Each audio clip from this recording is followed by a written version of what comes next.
Okay. أعوذ بالله السميع العليم من الشيطان الرجيم بسم الله الرحمن الرحيم الحمد لله والصلاة والسلام على رسول الله وعلى آله وصحبه أجمعين أما بعد السلام عليكم ورحمة الله وبركاته.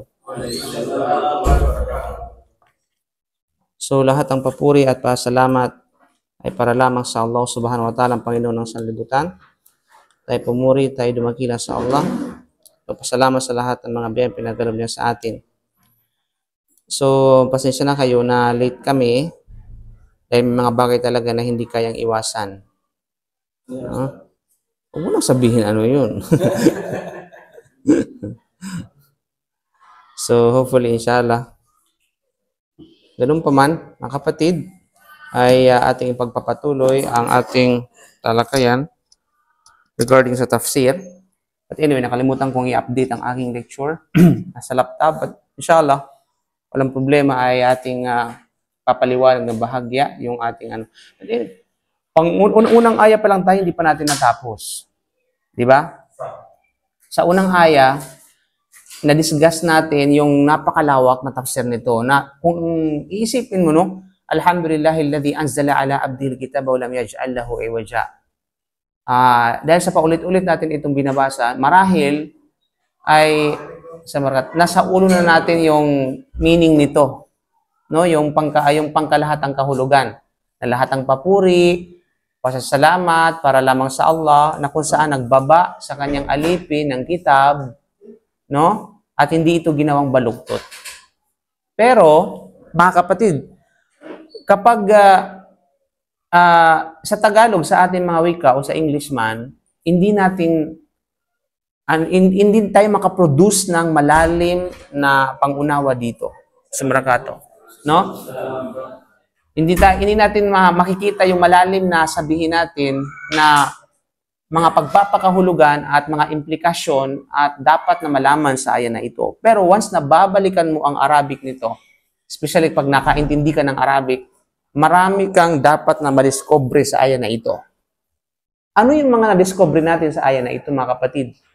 Biro mo, ilang days na tayo, ilang weeks na natin pinag-uusapan to. Nasa unang aya pa lang tayo, di pa tayo tapos.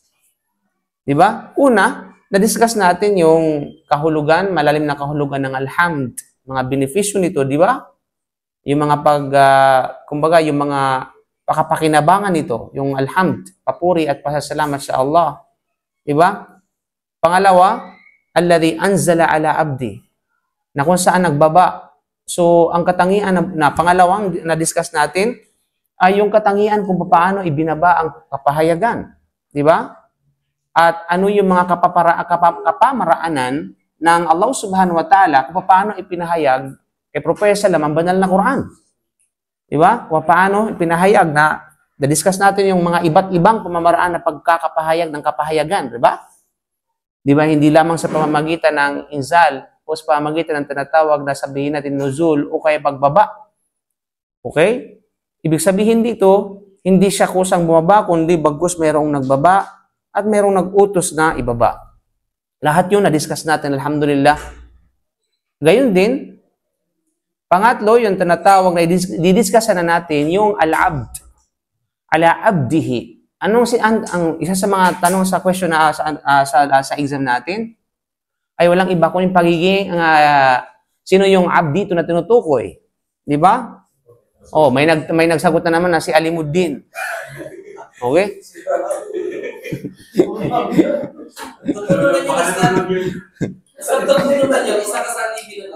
Una man, pero ito sa aya na ito.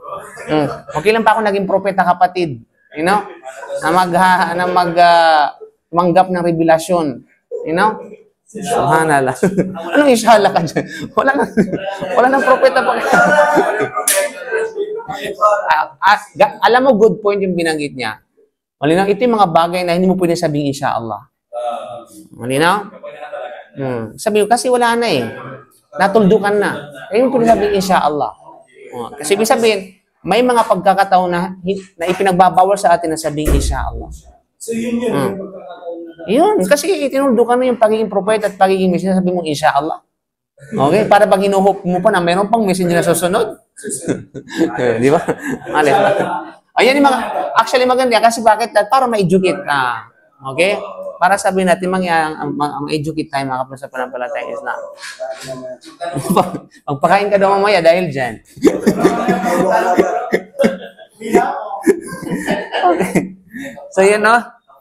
So, yung abdi, mga kapatid, na kung saan sa aking, hindi ko na-update yung aking lecture, na i-discuss natin yung pagiging propeta, pagiging isang tinatawag na katangian ng Propeta Sallam bilang isang tinatawag na alipin.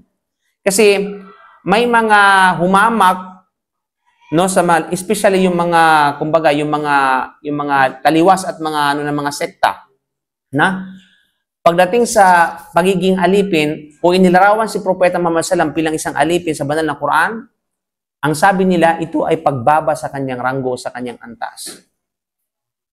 'Di ba? Dahil sinasabi nila na wala siyang pinagkakaiba sa mga, sabihin natin, sa mga ibang alipin, kasi alipin.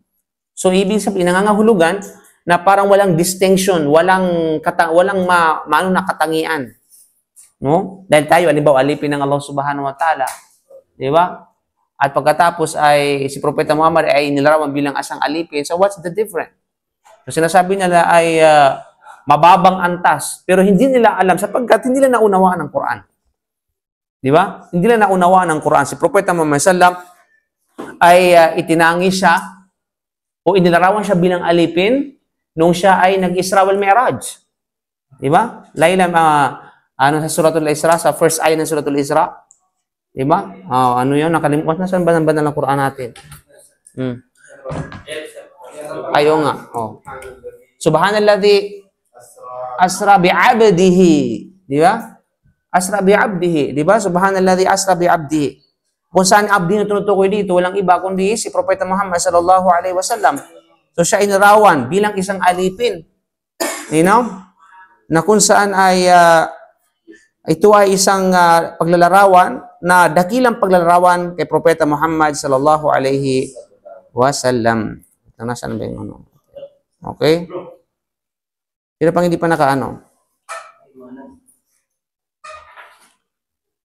At hindi lamang yan, mga kapatid.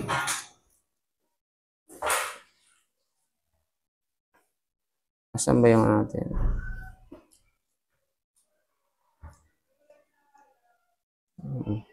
Ano ba yung pagiging alipin? Ano niya? Ito. Sa dawa. Ganyan din.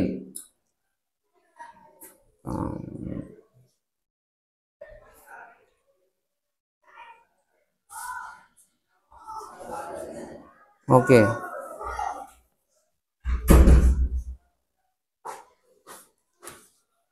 At ganyan din sila inarawan, no?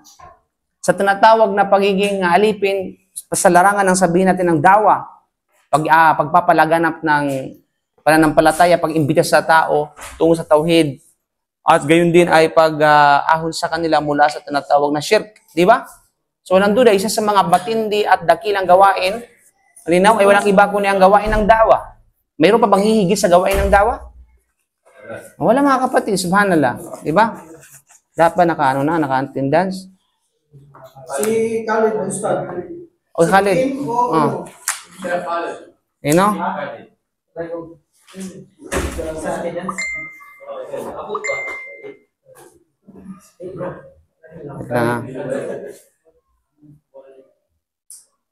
So, isbatu al-ud diyati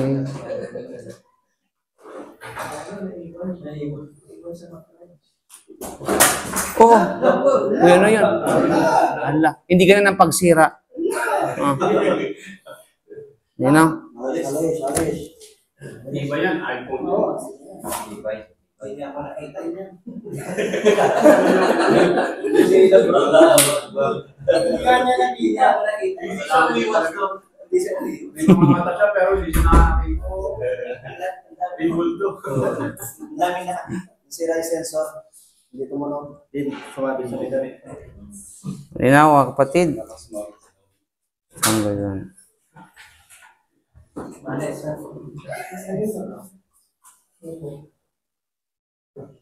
Okay. Ano.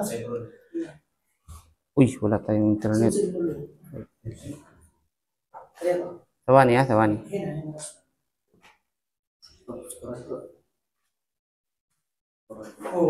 ka rin makita na. Okay. Ang hirap ng ano, walang...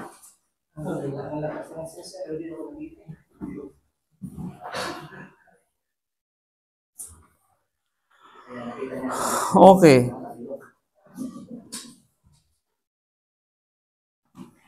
Ito yun, ha? So, ang Propeta Muhammad sallallahu alaihi wasallam, siya ay inarawan bilang isang alipin sa pinakamarangal na gabi. No? Pinakamarangal na gabi ng Allah subhanahu wa ta'ala. Walang iba kundi ang Al-Isra wal Mi'raj. Ito yung tinatawag na Isra wal Mi'raj. Na kung saan, alam natin kung ano yung paglalakbay ng mula sa from Makkah papuntang Jerusalem, Jerusalem to Seventh Heaven. Doon pa kinuha na yung limang pagdarasal, mga kapatid, at napakaraming mga kaalaman na ipinahayag sa kanya at yun din nakarating sa atin, mga kapatid, sa panampalatayang Islam. Gayun din siya inirawan ng Allah subhanahu wa ta'ala sa posisyon ng da'wah. At alam natin ang posisyon ng da'wah ay mula sa pinakamarangal na posisyon ng Propeta Muhammad sallallahu alaihi wasallam at pinakamarangal na tinatawag na gawain.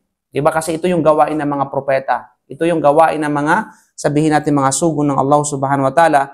At yan ay makikita sa Suratul Jin, verse 19, na sinabi ng Allah, wa annahu lamma qama Abdullah. Diba? Wa annahu lamma qama Abdullah. At tunay nung siya ay tumayo ang alipin ng Allah. At tinutukoy dito na Abdullah ay walang iba kundi si Propeta Muhammad sallallahu alaihi wasallam, yad'uhu kadu yakununa alayhi libada. O yad'uhu, na kung saan siya ay nag-aanyaya. No? Nag-aanyaya. So walang duda, mga kapatid. At gayon din, siya ay inilarawan ng Allah subhanahu wa ta'ala sa pagiging alipin, sa posisyon ng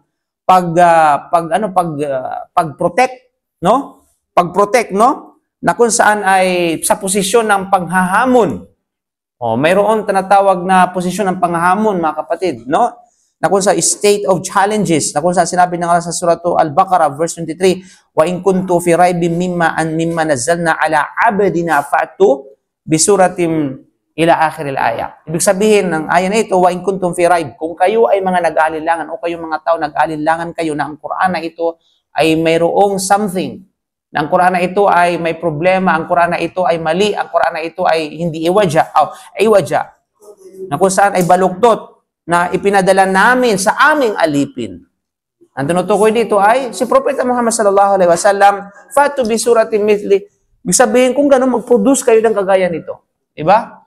At pagkatapos ay, mag-imbita pa kayo ng mga, sabihin natin na mga, lahat ng mga magiging witness bukod sa Allah subhanahu wa ta'ala, at katiyakan ay hindi nyo ito mapapantayan at mahalinturaran, mga kapatid. No?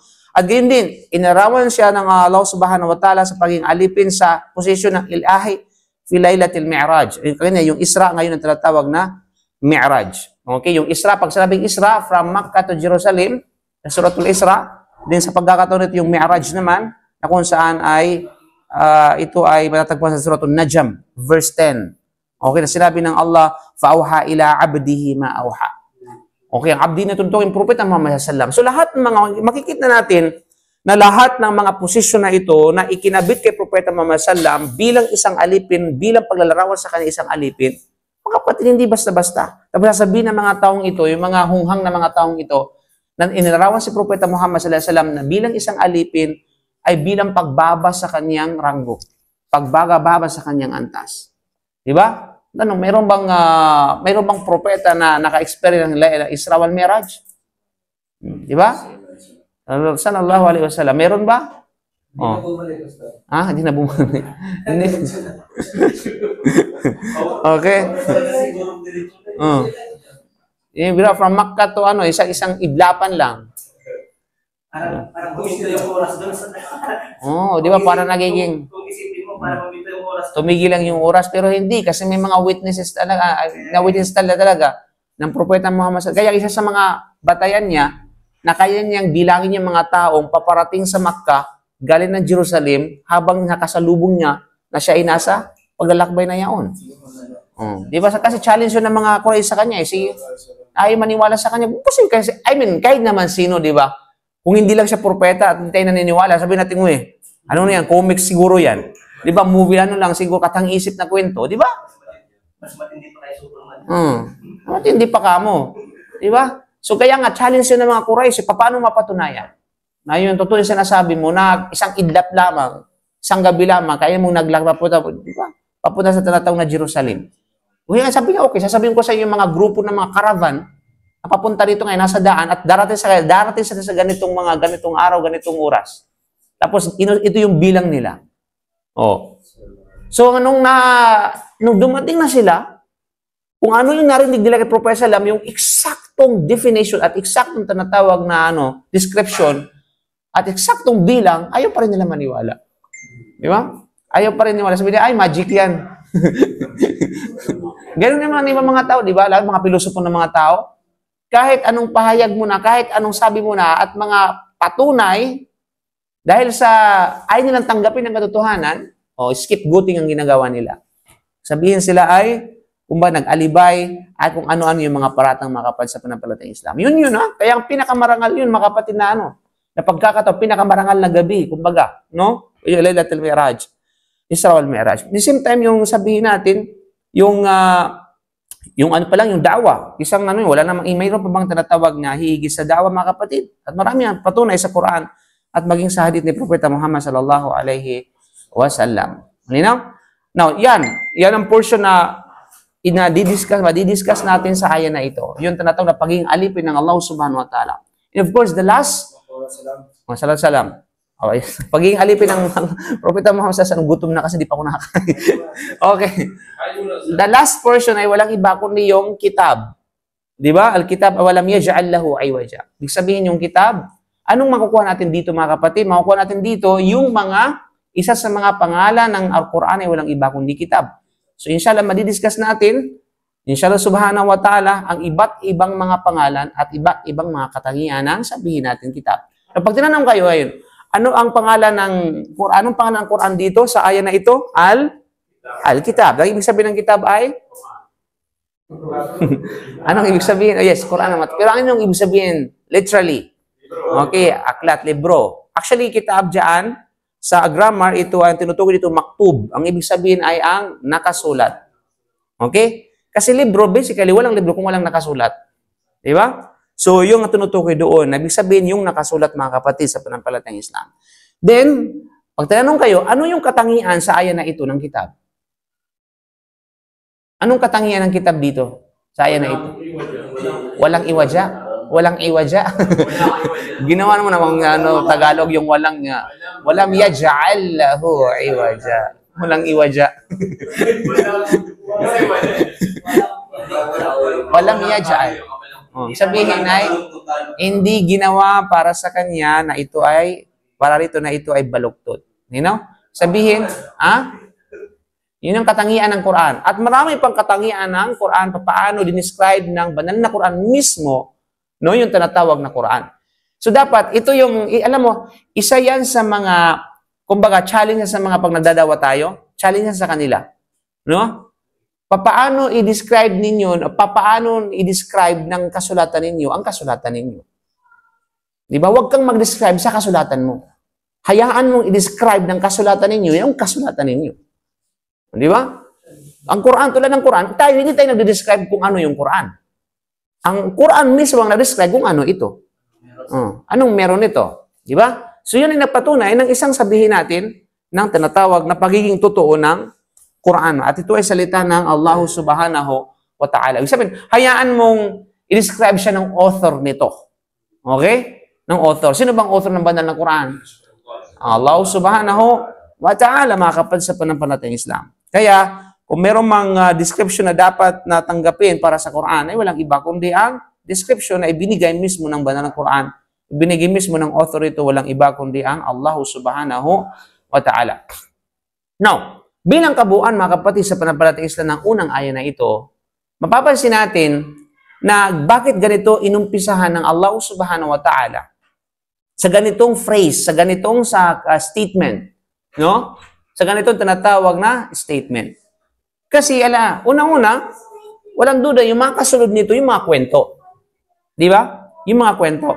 Now, if we open the book, kapag tayo ay nagbabasa ng mga aklat, especially yung mga, anumang klase na classical books o anumang katulad nito, makikita natin na babasahin, may mga iba, dumidiretso sa dumidiretso sa gitna ng sa kalagitnaan ng pages at iba pa.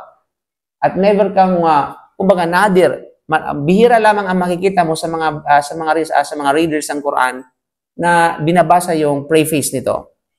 Yung binabasa, alam mo yung preface, yung pambungad. Kasi sa pambungad kasi, doon mo lalaman, mayroon kang magkakaroon, ano ba ang laman ng sabihin natin nung book na yun. Di ba? At the same time, makikilala mo kung sino yung author. Di ba? Kaya minsan, naliligaw yung iba dahil hindi na binabasa yung background ng tinatawag na aklat. Hindi na alam na aklat pala ng Shia yun, aklat pala ng Sufi yun, aklat pala ng ano yun. At the same time, pag hindi nakilala yung mga author, alam mo naman yan, di ba? Kung sino-sino. Pero kailangan you have to know the history of the author kung siya ba ay mapapanaligan o hindi, mga kapatid. So, anong connection by the connection to this, mga kapatid, inuna ng Allah subhanahu wa ta'ala na sabihin natin, na banggitin sa pamagitan ng phrase na ito, mga kapatid, dahil ang kasunod ay mga kwento, na kung saan, ngayon pa lamang sinasabi sa iyo na anuman yung kasunod, para bang sinasabi, anuman yung mga kasunod na malalaman mo, madiscover mo, ika nga, hindi ka pwede magduda. Hindi ka pwede magduda eh. Kasi bakit inumpisa, walam yaj'al lahu iwaja. Sinabi na nga sa una na ang Quran na ito, anuman ang nalalaman ito, ay hindi baluktot. Pag sinabing hindi baluktot, okay, mafi kada. Okay? Kida. Sida. Straight talaga. Ibig sabihin, kahit hindi mo, may mga bagay na hindi mo mauunawaan sa loob ng mga kwento at hindi, kumbaga mahirap tanggapin ng iyong puso. Pero ang ginawa ni Prophet Musa a.s. Diba? Ang hirap tanggapin sa kanya, nung harap-harapan pinatay ni, sinong kasamahan niya? Si Khidir. Diba? Patay niya yung bata. Diba? At napakahirap tanggapin sa kanya nung binutasan niya yung bangka. I mean, si Khidir na nga nare-reklamo, paano pa kaya tayo? Di ba? Si Musa nga nare-reklamo, paano pa kaya tayo, mga kapatid? Si Musa, Hudyo. Si Musa yung tinatawag na nare-reklamo. Hindi mo na alam yung kwento, hindi pa nabasa. So bakit anong nangyari ngayon? Kaya sabi mo Hudyo. Ano sabi mo Hudyo? Si Moses. So ibig sabihin katangin ng mga Hudyo magreklamo? So ibig sabihin reklamador si Musa alayhi salam? I mean, pinapahiwatig nito, mga kapatid, na even the prophet, may hangganan ng kanilang pasensya. Yung sabar nila may hangganan. You know? Bilang tao. Bilang tao kasi tao din sila eh. May mga bagay na hindi hawak ng kanilang, kumbaga ng kanilang jurisdiction. You know? Subhanallah. Kaya nga, pag hindi mo alam ang isang bagay, maingay ka. Magreklamo ka. Di ba? Tignan mo yung mga nagmarinig mahiling magreklamo. Kasi hindi na alam eh. Sa comment mo. Ayan naman tayo. Iko-connect talaga tayo. Here's your pansin ko. Tahimik ka lang. Tahimik ka lang. Hindi ka ng COVID eh. Hindi kasi hahaba eh. Di ba? Subhanallah. Mahilig talaga sila. Silang mahilig mag-comment ng kung ano-ano, nang walang alam kung ano-ano pa. Just like, ibig sabihin, bilang tao, ganun talaga. Even Musa alayhi salam, dumating sa ganito nga ng mga kapatid. Di ba? So, yung may alam, kung bakit nila ginawa yaon, tahimik. Kaya anong aral dito, mga kapatid? Kapag meron kang nakita sa isang nakapag-aral o sa isang knowledgeable na ginawa niya na hindi sang-ayon sa isip mo, tanungin mo muna siya bago mo siya i-comment. Bago mo siya tinatawag na husgahan. O kasi may mga marahil na gawa niya kasi there is a wisdom behind. Na maaaring hindi saklaw, hindi kayang saklawin ang iyong kaalaman. You know? At maaaring minsan yung analyze mo ay mali at kulang kaysa doon sa pag-analyze niya. Yun mga kapatid. Kaya, iwas-iwas din sa mga pagiging judgmental. You know? Okay? Shout out sa iyo, ha? Kung sino ka man. Shout out sa Okay, mga kapatid. Okay, so yun. So, ibig sabihin dito, may mga sa loob mismo ng Quran o maging sa loob ng Suratul Kahf na minsan hindi kayang saklawin ng unawa ng tao. At minsan, it is not easy to accept by the heart. Diba? Subalit, balikan mo ang pinakaumpisa ng aya. Ano mo sabi ng Allah? Walam yaj'al lahu iwaja. Nangangahulugan, wala kang ibang gawin kundi maniwala. Okay? Kasi yun dun masusukat yung faith ng isang tao. Diba? Doon masusukat yung faith. Paano? Halimbawa, binigyan tayo ng isang napakalino na halimbawa sa hadith yung sa panampalataya Islam, yung hadith ng Ali bin Abi Talib. Nung tinanong siya, bakit ba tayo nagpunas ng medyas sa ibabaw at hindi sa ilalim? Di ba? Kasi samantalang, yung inaapak natin, yung ina-area, walang iba kundi yung talampakan. Talampakan bang tawag doon? Talampakan. Hindi yung sabihin natin ibabaw ng ating paa. And if you analyze, tama naman, di ba? Bakit ganun? Sa baba, bakit? Di ba? Bakit ginaganon lamang at hindi ginaganon? Kaya nga, may mga nakikita ka nagpunas, ito mali naman, may mali-maling katuro at impormasyon na kukuha nila, pinupunasan ganyan. Kasi nga, basically, yun ang talagang, yun lang ng logic ba? Diba? Yun yung logic kasi yun ang talaga yung ginagamit sa pang-apak. So, bakit ito yung ating pinupunasan? Kaya ginagawa niya, ay, bakit ganun ko na lang? Diba? Nung tanong si Ali bin Abi Talib, bakit ganun? Hakala fa'ala Rasulullah sallallahu alaihi wasallam. Ginawa natin ito unang-una dahil yan ay ginawa ng Propeta Muhammad sallallahu alaihi wasallam. Di ba? Pero yung issue, yung hindi raw medyas or yung tela, sabi nila is balat. Kahit akong balat, ang malay, ito man pang-ilalim ng pinang-apak. Di ba? Balat man ito, medyas man ito, ano pa man ito, leather man ito, di ba yung pang-apak natin yung ilalim? Pero iba ayaw nila magpunas ng medyas. Ayaw magpunas. Ibang iso yan naman. Kung ano ba, kung applicable ba ang pagpunas ng bukod sa leather o hindi. That's a fiqh, mas'ala fiqhiyya. Okay. O, content natin yan. Magandang ano yan. Actually, discuss yan ng mga fuqaha, ng mga scholar natin, mga kapatid. It's a lengthy discussion, kumbaga. No? Pwede mo namang itanong din sa para may content tayo. Okay. Okay? So, pero ang punto dito, bakit nga sa ibabaw, di ba? Regardless of ano man ang suot mong medyas, bakit sa ibabaw at hindi sa ilalim? Di ba? Unang-una, dahil yan, ganun ginawa ng Propeta Muhammad sallallahu alaihi wasallam. At bilang katangian ng isang mananampalataya, ano man ang nakikita natin sa Propeta Muhammad sallallahu, di ba? Ano man ang sinasabi niya, pahayag niya, ano sabi sa Banal Quran bilang katangian ng mananampalataya? Sami'na wa ata'na. Narinig namin at sinunod namin. Di ba? Sinunod namin. Kasi sino bang gumagawa nito? Ang pinakamaalam, di ba? At ang pinakamarangal na tao sa balat ng lupa. Di ba? Na kung saan ay hindi nagsasabi ng anumang galing sa kanya kung hindi ito ay mula sa revelasyon ng Allah subhanahu wa ta'ala. Yes, okay? Mayantiku anil hawa in huwa illa wahyuy yuha. So, ibig sabihin dito, bukod po sa, pangalawa dito, sa kadahilanan, yung din natin, yung relihiyon natin, hindi lahat ng bagay nakukuha sa pamagitan ng analogy bilang pagsubok sa atin. Di ba? Hindi nakukuha sa pamagitan, lahat ay nakukuha sa pamagitan ng logic. Kasi logically, yun talaga yung pupunasan. Di ba? Yan. Ibig sabihin, yung ating pananampalataya, hindi lahat ng ating katuruan ay nakukuha sa pamamagitan ng lohika.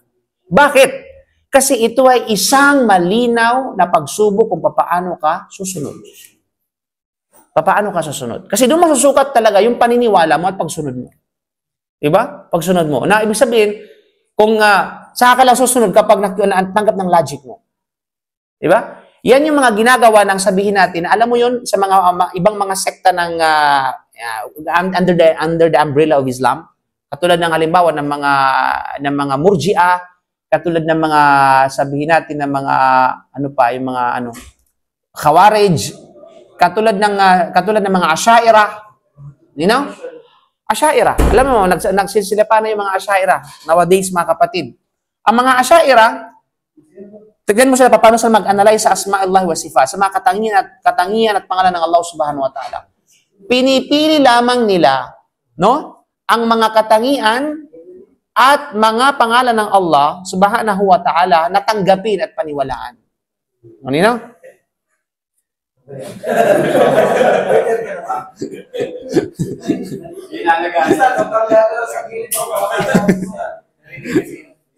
Hindi pa nga natin umpisahan. Ito meron ng kasunod.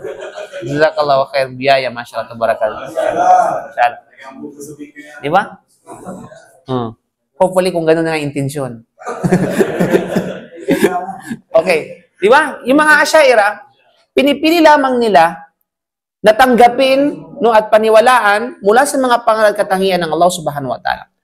Yung mga pangalan ng Allah at katangian nila ng Allah subhanahu wa ta'ala, yung kanilang tatanggapin ay kung sang-ayon sa kanilang logic. Lohika. Okay?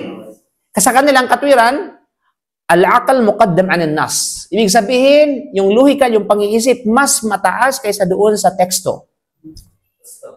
Samantalang tayo, an-nasu muqaddam 'ala al-aqal. Ibig sabihin, yung teksto, kung ano yung nakasaad sa Quran, sa kahadith, mapapanaligan, mas nangingibabaw yun kaysa doon sa tinatawag na isip ng tao. Kasi ang isip ng tao, hindi kayang saklawin ang lahat ng bagay. Lahat yun perfecto na yun. Yes, kaya nga sa atin, kung ano yung sinasabi sa tinatawag na teksto, anong sinasabi sa tinatawag na ayat, anong sinasabi sa tinatawag paniligang hadith, kaya niwalaan natin yun. Walang duda. Halimbawa, yung yadullah, kamay ng Allah subhanahu wa ta'ala, naniwala natin na merong kamay ang Allah subhanahu wa ta'ala. Kasi ganun yung sinabi ng Allah subhanahu wa ta'ala na meron siyang kamay. Diba? Ganun yung sinabi ng Propeta Muhammad sallallahu alaihi wasallam, meron siyang kamay, meron siyang totoong kamay. Pero yung pagiging totoong kamay niya, hindi natin pwedeng halintulad. Siyempre, sa kanyang mga nilikha. Pero sila sabi na meron siyang kamay. No, sila, hindi siya. Sa kanila, hindi natatanggapin yun. Ayaw nilang tanggapin na merong totoong kamay ang Allah subhanahu wa ta'ala. Kasi bakit? Logic, sabi niya. Kasi pag meron sinasabi mo, merong kamay ang Allah, parang hinahalintulad mo sa kanyang mga nilikha. Anto na, sino bang naghahalintulad? Wala bang naghahalintulad Di ba? Sinasabi niyang may kamay. Yan, itong paniwalaan tayo. Ganun sinabi, mayroon siyang kamay. Sino ba tayo para tumanggi? Yes. Ang mahalaga, meron siyang totoong kamay. Pero yung kanyang totoong kamay, hindi natin alam kung anong itsura. Di ba? Hindi natin alam kung anong tinatawag na sabihin natin, kung ano yung mas mataas, ano yung mas malaki. Di ba? Anong kulay? Hindi natin pwedeng gawin yun at hindi natin pwedeng ilarawan yun. According to our image. O yan, according to our image. Ibig sabihin, parang, of course, that is another issue kasi actually nasa hadith talaga yan. Actually, nasa hadith yan. Tabi muna yan, ha? That's another issue. Pero yan, actually, yung sinasabi niya, merong hadith yan, mga kapatid sa panampalatayang Islam. Pero nagkakaroon ng different interpretation, tinatawag na surati. Yung suratihi, yung damir doon, saan mapupunta? Sa Allah o kay Adam alayhisalam. You know? Huwag natin, it is another discussion na. Paano yan? Papapainit tayo dyan. You know?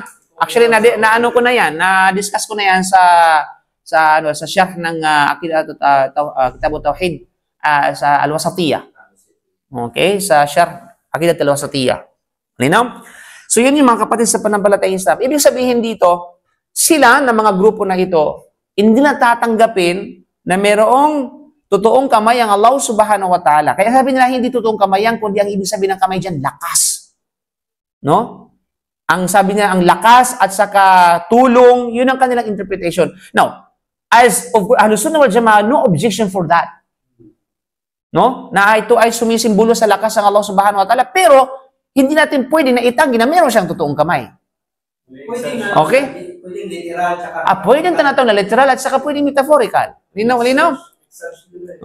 Sabihin, pero kaya nga sa atin, tinatanggap tayo na meron siyang physical na sabihin natin na naangkop sa kanyang kadakilaan, na meron siyang ganitong katangian. At the same time, tinatanggap din natin yung interpretation nila na ito ay nagpapahiwatig din sa lakas, sa tulong, anumang katulad nito.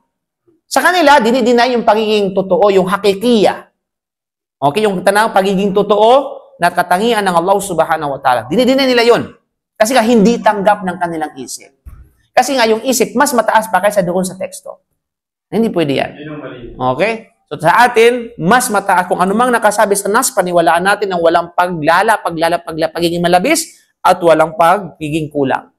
Okay? Ganun natin pinaliwaan kung paano itinangin ng Allah subhanahu wa ta'ala ang kanyang sarili at kung paano ilarawan ng Propeta Muhammad sallallahu alaihi wasallam pamagitan ng kanyang bibig ang Allah subhanahu wa ta'ala at gayon din ay ini-incarn natin, ibig sabihin ay hindi natin pininiwalaan at hindi natin tinatanggap, okay? Kung anumang mga bagay na katangian na hindi o itinanggi ng Allah subhanahu sa kanyang sarili at tinanggi ng Propeta sallallahu tungkol sa Allah subhanahu wa ta'ala.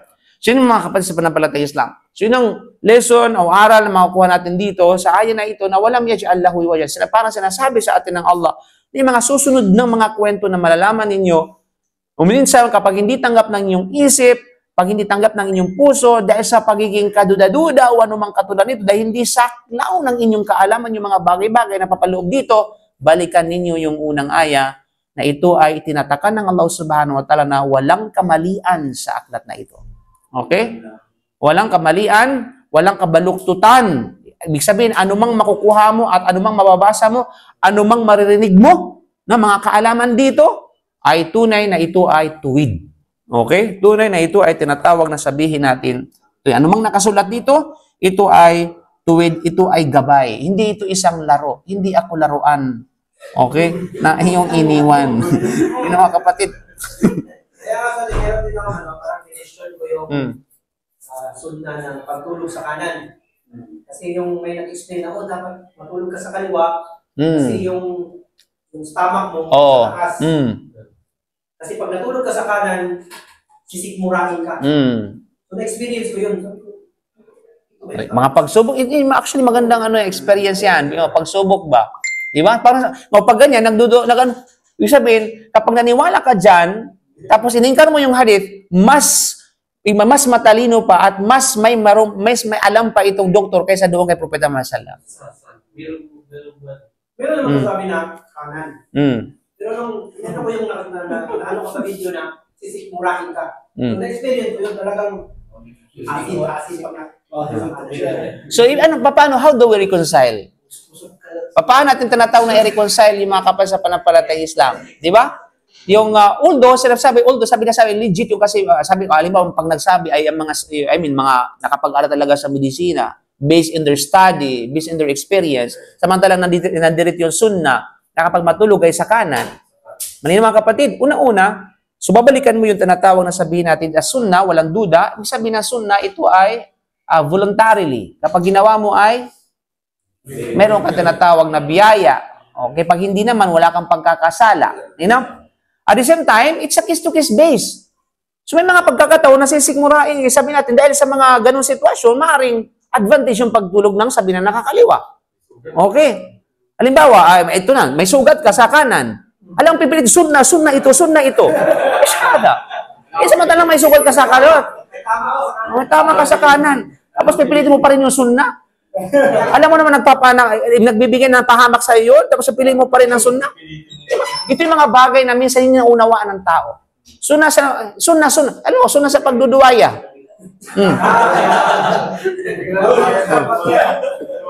Di ba? Duwaya sa naduwaya, pero hindi na binabalance yung mga bagay. Yes, sunna naman talaga yung pagduduwaya, pero huwag mong abusuhin. Alamin mo yung mga tinatawag na sabihin natin yung pamantayan nito. Di ba? Huwag mo lang kunin yung picture na sunna. Di ba? Tapos hindi mo pinag-aralan kung paano naging sunna yun. Yun, dahil sa nakikiuso ka. So yun. Di ba? At iba pang mga bagay. So, ibig sabihin, case-to-case base yan. Hindi mga kapatid, no? So, yun yung mga kapatid sa pananampalatayang Islam. Kaya, walang mali sa sunna at walang mali sa paliwanag doon sa isang eksperto. Ang mali yung pang-unawa ng tao. Okay? Yun yung tinatawag na mali sa kanya. Pero kung magiging mali yun, kung sasabihin mo, mas maalam yung kaysa kay Propeta Muhammad sallallahu alaihi wasallam. Sabihin, mas tuwid yung kaysa kay Propeta Muhammad sallallahu alaihi wasallam. Doon talaga babagsak ang isang mananampalataya. Hindi naman sa kanan, hindi naman diretso na hanggang umaga na, di ba? Pag natutulog ka, hindi mo naman alam kung ano mangyari sa'yo sa pagtulog. Yung pagtulog lang, pero after 5 minutes siguro, pwede ka nang kumaliwan. Bakit alam mo pag umikot ka sa akin?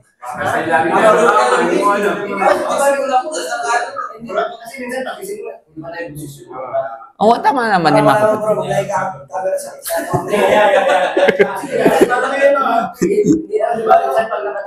Gusto mo tali ang mga kawan mo. Camera. Tali ang mga katawan mo. Okay. Ayaw yan. Makapunta sa ano. Okay mga kapatid, so yan ang sabihin natin on out. Uy, alas walang teacher tayo. Hindi pa kumatapos na. Wala pa. Good. Inshallah subhanahu wa ta'ala, sa mga susunod na natin next week, pag-usapan natin yung iba pang mga katangian ng Quran. Paano inarawan ng Allah subhanahu wa ta'ala ang banal na Quran, mga kapatid, bukod sa walam yaj'al lahu iwaja. Inshallah subhanahu wa ta'ala. Nakalimutan ko lang yung aking notes. Then, pangalawang aya, qayyiman liyundhira, pakibasa nga. Faddal. Faddal ya Yusuf. قيما لينذر بأسا شديدا من لدنه ويبشر المؤمنين الذين يعملون الصالحات أن لهم أجرا حسنا. Masya Allah. Okay. So tanong sa tajwid, ano dito yung mga huruful tafkhim? Saan yung mga hurufut tafkhim dito? Hurufut tafkhim. O harful qaf, qayyima, tayyib. Pangalawa. Qayyima liyundhira. Minsan yung ra, Ustad. Anong minsan? Diyan. Ra talaga is tafkhim. Kasi fatha siya eh. Oh yes. Oh, kaya nga. Okay? Okay? Din ano pa? Wayubashiral. Yung ra dyan, wayubashiral. Okay? Hindi wayubashiral. Okay? Ano pa? Ya'maluna as-salihat. Okay? Sa. Tapos? Okay, yun lang. Good. Okay, ajran. Meron pa? Ajran. Okay? Ajran hasana. Now, saan naman dito yung tawag dyan? Anong tawag dyan? Hindi, tapos yung tafkhim. Saan naman dito yung kalkala? Okay, ajaran. Okay, anong klaseng kalkala? Kubra, wusta, sugra. Mutawassita. Okay? Magsabi, bakit nasa mutawassita? Wusta. Okay, ano yung nasa, bakit siya wusta? Dahil sa nasa gitna. Okay? Good. Huh? Hindi. Hindi wusta. Pag nasa gitna. Okay ba nasa gitna, iwasta na agad yung rules ng kalkala? Andiyan na siya? Okay. Sa barkat. Yan ay sugra. Ang wasta kapag nasa dulo, kung hindi siya, walang syadda. Ayun na. Alam mo na. Sabi ko yan. Dito. Okay lang yun. Sabi lang. Yun lang yun. Nakapasa ka sa online eh. Paano malaman? So mga kapatid, okay. Salamat po sa kabansan. Salamat warahmatullahi wabarakatuh.